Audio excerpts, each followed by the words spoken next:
So we've heard about the Zoom boom, and that's really all of us having our meetings and conference calls through the computer, through Zoom, through FaceTime, or through other modalities. So when we're on the computer, we're all seeing ourselves. We're seeing images of ourselves much more frequently on a daily basis on the computer screen. And that's making people a lot more aware about their facial aesthetic.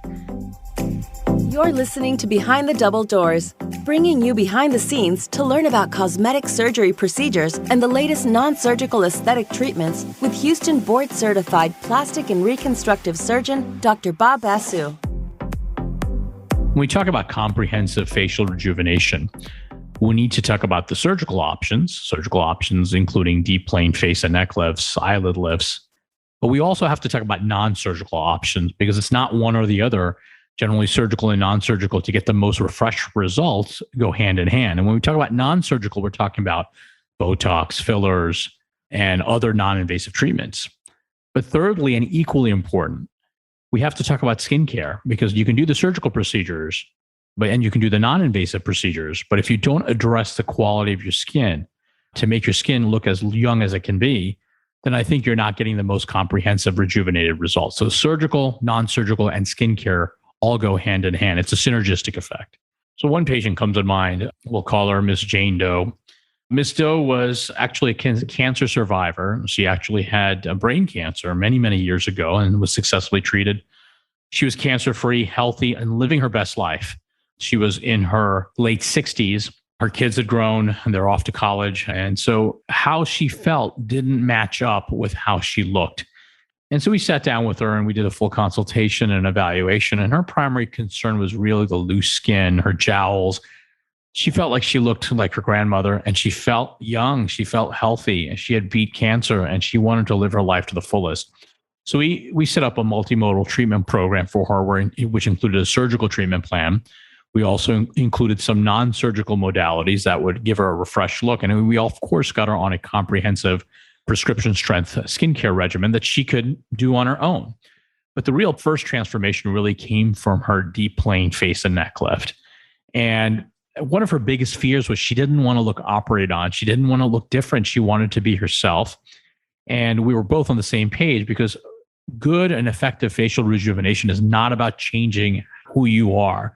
It's about turning back the clock and presenting a more natural, refreshed version of you. So we performed a deep plane face and neck lift. And the result that she got, I mean, she was ecstatic immediately. And then what I told her is, if you're happy now, you'll be even over the moon once all your swelling is gone. And she was just overjoyed with the improvement in her neck contour. We removed all her skin. We corrected up her platysmal bands, which are those little bands that can occur in the neck. She had a gorgeous flat neck and a jawline. And I wish I could share her before after result with you. I believe one of the results are on our website that she gave us permission to share, but it was transformative for her. And when she was all healed, she told me, I finally look like the way I feel.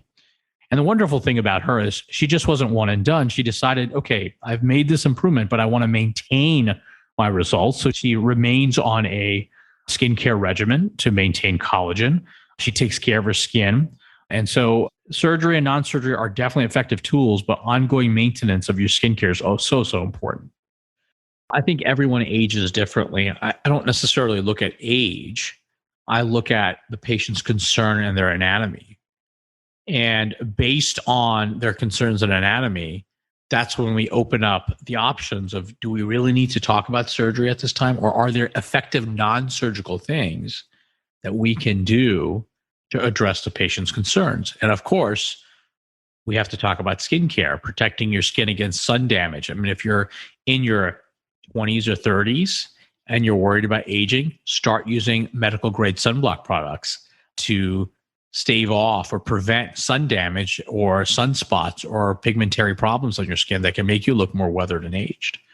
Hydration is super important. Nutrition is super important. So all of these things go together in terms of coming up with a comprehensive facial rejuvenation plan. And sometimes it's not surgery. We have some very effective, minimally invasive or non-surgical treatment modalities that can achieve some fantastic results. But every patient is individual. So it's not necessarily about the age, it's about their anatomy and their concerns. Am I doing facelifts on patients who are in their 40s? Absolutely. Am I doing facelifts on patients who are healthy, who are in their 70s and 80s? Yes. I think the common concerns for patients opting for surgical facial rejuvenation are laxity in the neck. Maybe they have some loose skin. Maybe they have that kind of turkey neck waddle in more severe cases. Jowls. Jowls are basically the area of skin that's sagging down on your jawline that make you look older. Or is there laxity? You're losing your jaw contour because of loose skin. Or is the cheek area hollow? You just look very aged and tired all the time. I evaluate the face from top to bottom, bottom to up. We divide the face up into three zones. There's the upper third, there's the mid third, and there's the lower third. The upper third is really your forehead. It's your brows, right? Super important brows. And it includes your upper eyelids. The middle third includes the mid face. Fancy way of saying your cheeks, right? Are your cheeks hollowing out? Are they dropping? And we also take a look at your lower eyelids too as part of that. And the lower third is really your jawline around the mouth and your neck, right? Do you have loose skin in your neck? So we like to evaluate the face into three different categories. In terms of the treatment, let's go from bottom up. With patients that have concerns in the lower third of their face, or we're talking about the jawline of the neck, a surgical face and neck lift is a very powerful procedure. Now, let's dive deep on a surgical face and neck lift. There's a lot of different techniques out there. I can tell you the technique that I love that really gives me some wow factor results, which is called the deep plane facelift. Now, everyone thinks facelift, we're just tightening the skin, and that's somewhat what we do. But skin tightening is really not the power of an effective facelift. It's actually tightening the deeper structures called the SMAS that actually is below your skin. If we just tighten the skin, well, we all know skin stretches out, right? And so are you really getting a long-term improvement if you're just doing a skin lift? My answer to that is no, based on my experience and in my hands. Rather, when we tighten the deeper structure of the face, and so on our face, we have the skin, fat, and there's a deeper layer called the SMAS. Now, there's a fancy anatomic name for that, but we don't need to get lost in all the anatomic chit-chat. But the deeper structure of the face is called, the abbreviation is called the SMAS. In a deep plane facelift, we're actually manipulating the deeper layer of the face to give you much more sustained support to your face. So you get a more long-lasting result, but you get much more of a refreshed, rejuvenated look, and it's not looking so pulled and tight. The worst thing a facelift can do is you get that overly tight look. And look, we've all seen it, right?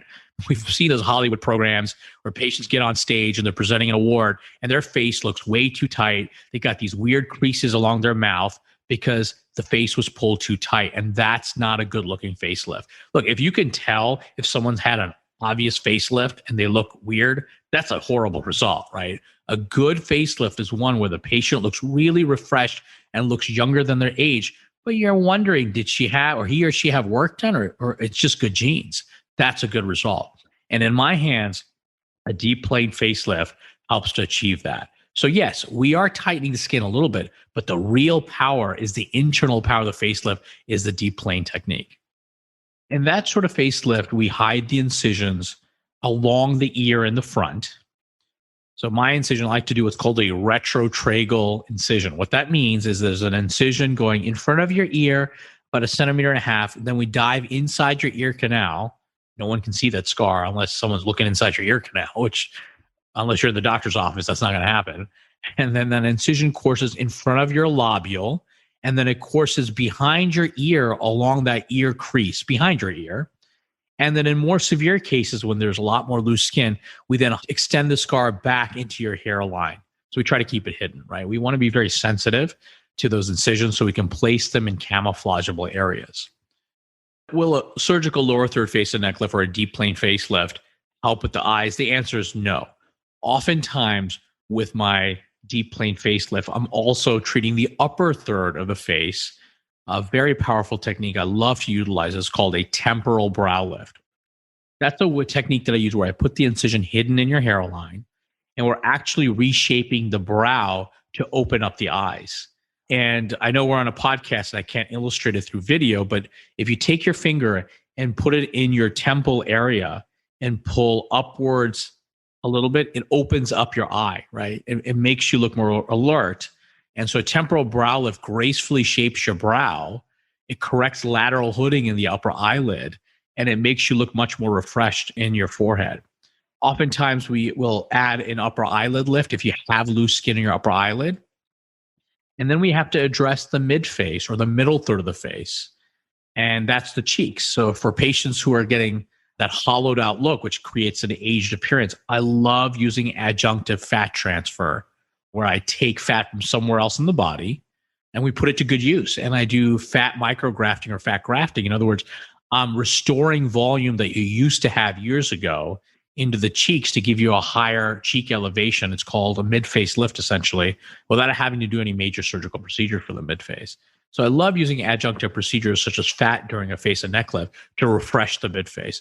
And sometimes we need to do a lower eyelid lift too. If you have bags in your eyes or loose skin in your lower eyelids, then we also have to entertain a lower eyelid lift. So as you can see, it's not a one-size-fits-all. It depends on your priorities and goals.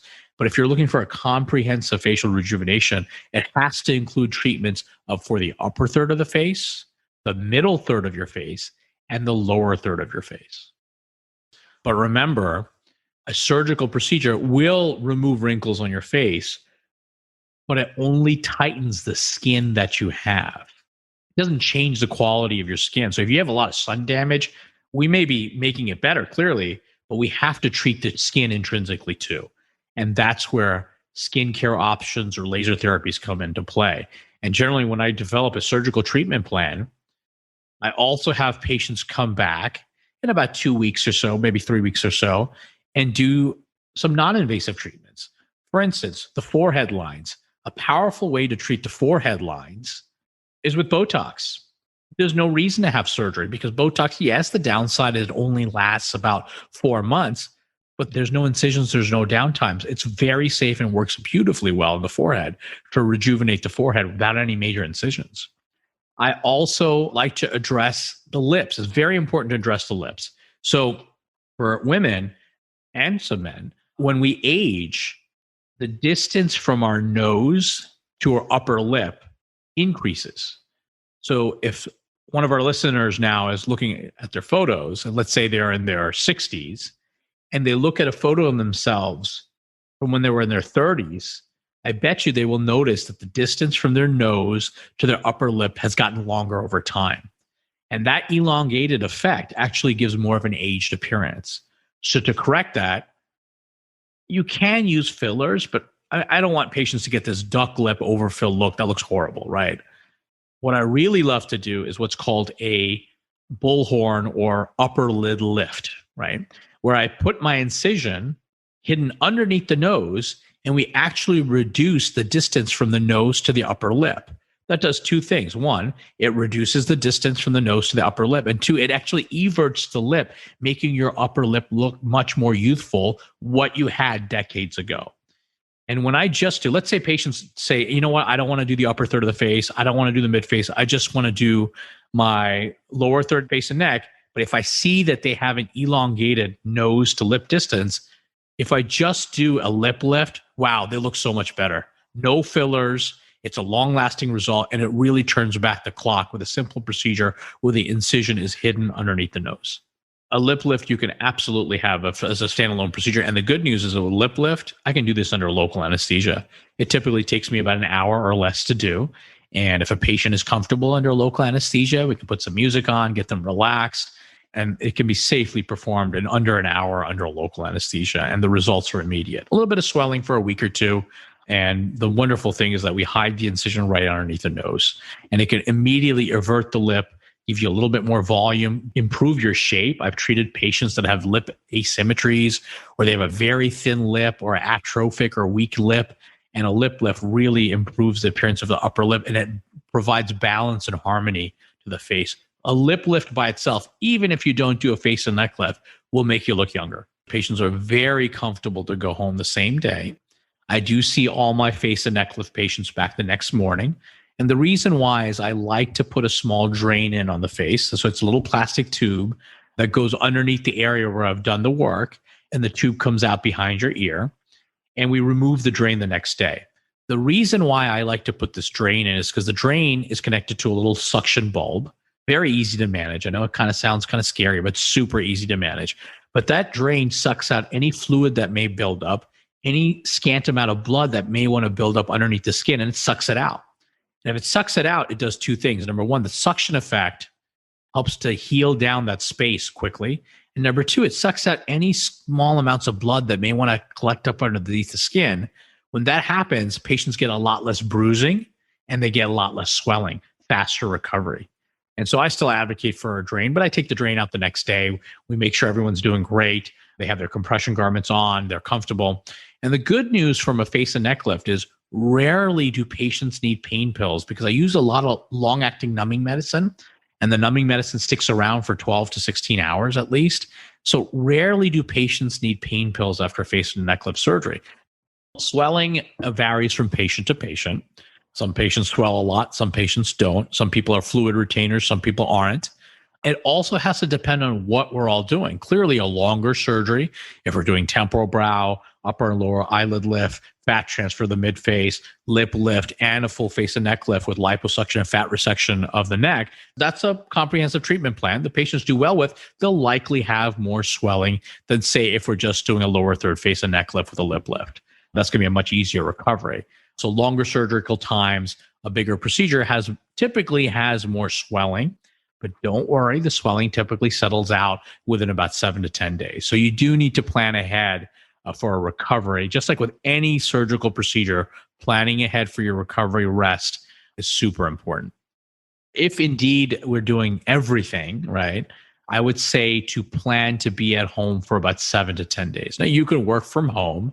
We're in the Zoom world now. You can just close down your video and conference call with people, and that's fine. But 7 to 10 days, I think, to have social engagements and feel very comfortable, in about 2 weeks, you should be good to go.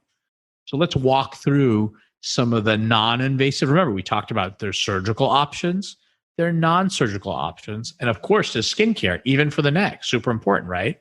So let's talk about surgical options. We just talked about a lower third face and neck lift for a patient that has moderate to severe loose skin. If you've got banding in your neck, if you've got deeper jowls, okay, the definitive treatment for that is really going to be a lower third face and neck lift or a deep plane face and neck lift.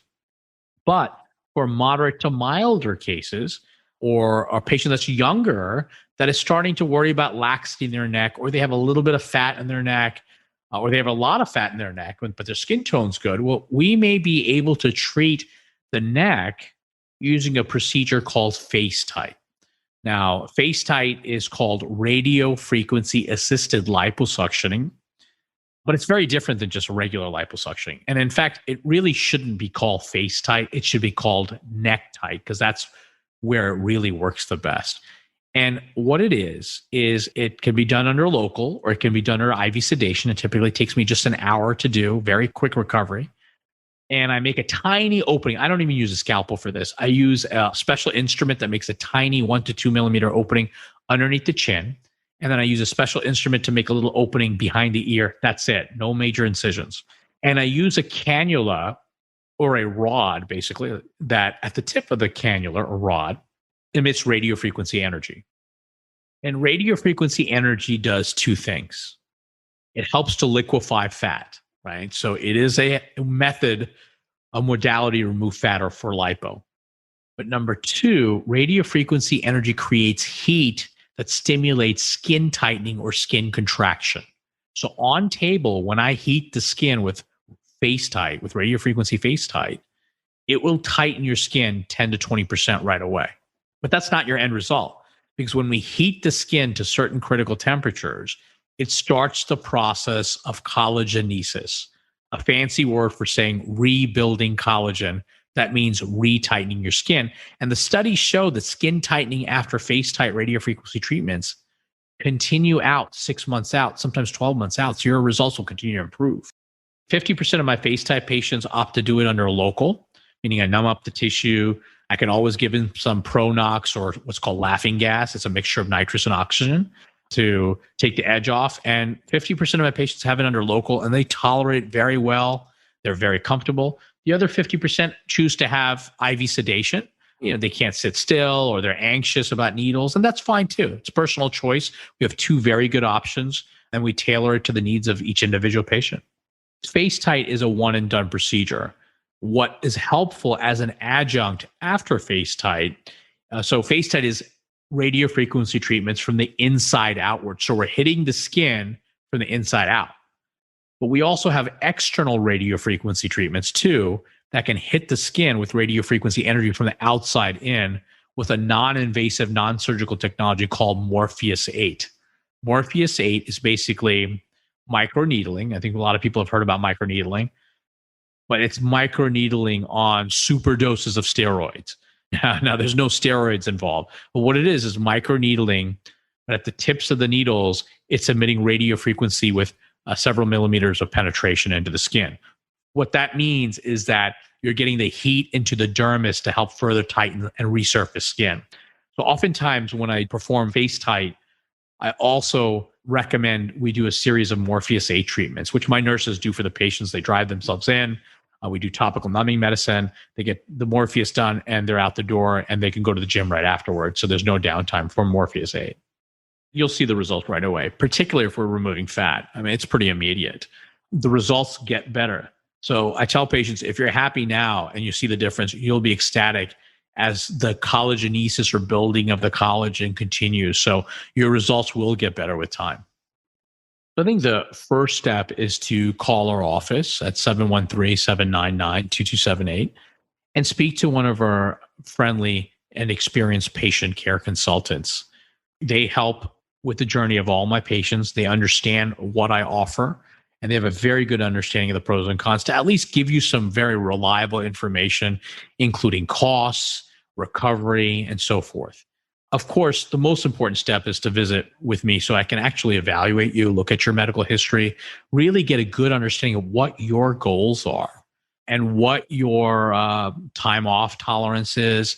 What are you trying to achieve? And then I will give you my best recommendations. And my job is to lay out the options for you. I'll give you a recommendation, clearly, what I think will give you the absolute best result. But we'll also try to develop a plan B too, if there is a plan B. So we have hundreds of before-after photos on our website photo galleries. I encourage you to visit our website at basuplasticsurgery.com. That's a B as in boy, ASU, plasticsurgery.com. Or follow us on Instagram at Basu Plastic Surgery.